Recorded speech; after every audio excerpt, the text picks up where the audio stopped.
Friends, ನಾವ್ಯಾಕೆ ಇನ್ನೊಬ್ರು ಲೈಫ್ನ ಅಷ್ಟೊಂದು ಸೀರಿಯಸ್ ಆಗಿ ನೋಡಿ ಅಕ್ಸೆಪ್ಟ್ ಮಾಡಿಕೊಂಡು ಅವರ ಜೀವನ ಶೈಲಿಯನ್ನ ನಾವು ಅನುಸರಿಸಬೇಕು ಅಂತ ಬಯಸ್ತಿದೀವಿ ಅಂತಾನೆ ಗೊತ್ತಾಗ್ತಿಲ್ಲ.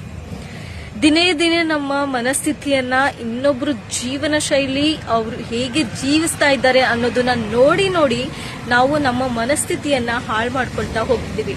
ಇದು ನಿಮ್ಗೂ ಫೀಲ್ ಆಗ್ತಾ ಇದೆಯಾ? ಅವ್ರು ನೋಡಿ ಅವ್ರು ಎಷ್ಟು ಚೆನ್ನಾಗಿ ಲೈಫ್ ಲೀಡ್ ಮಾಡ್ತಾ ಇದಾರೆ, ನಾನು ಆ ರೀತಿ ಬದುಕಬೇಕು. ಇವ್ರು ನೋಡಿ ಎಷ್ಟು ಚೆನ್ನಾಗಿ ಲೈಫ್ ಲೀಡ್ ಮಾಡ್ತಿದ್ದಾರೆ, ನಾನು ಆ ರೀತಿ ಬದುಕಬೇಕು.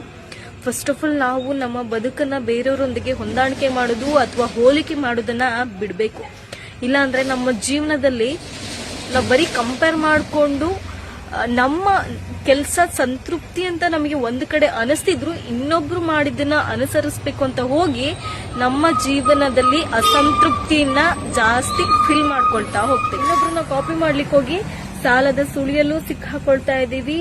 ಅಂಡ್ ಒಂದು ಸಂತೋಷ ಅನ್ನೋದನ್ನೇ ನಮ್ಮ ಬದುಕಿಂದ ಕಳ್ಕೊಳ್ಳುವಂತಹ ಮನಸ್ಥಿತಿಗೆ ಅಂಡ್ ಪರಿಸ್ಥಿತಿಗೆ ಬದಲಾಗ್ತಿದೀವಿ ಅನ್ನೋದು ನನ್ನ ಅಭಿಪ್ರಾಯ.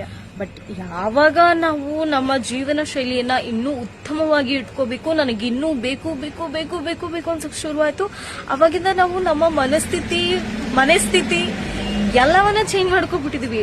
ಪಟ್ಟು ಹಣವನ್ನು ಕೂಡ ಸಂಪಾದನೆ ಮಾಡ್ತಾ ಇದೀವಿ. ಹಣ ಅನ್ನೋದು ಸಿಗ್ತಾ ಇದೆ. ಹಣದಿಂದ ಇನ್ನೊಬ್ರು ಜೀವನ ಶೈಲಿನ ನೋಡಿ ಏನು ಅನುಸರಿಸಬೇಕು ಅನ್ಕೊಂಡಿದ್ದನ್ನ ಮರ್ತು ಇವತ್ತು ನಾನು ಕೂಡ ಸ್ಟೇಬಲ್ ಆಗಿದ್ದೀನಿ ಅಂತ ಹೇಳ್ತಾ ಇದೀವಿ.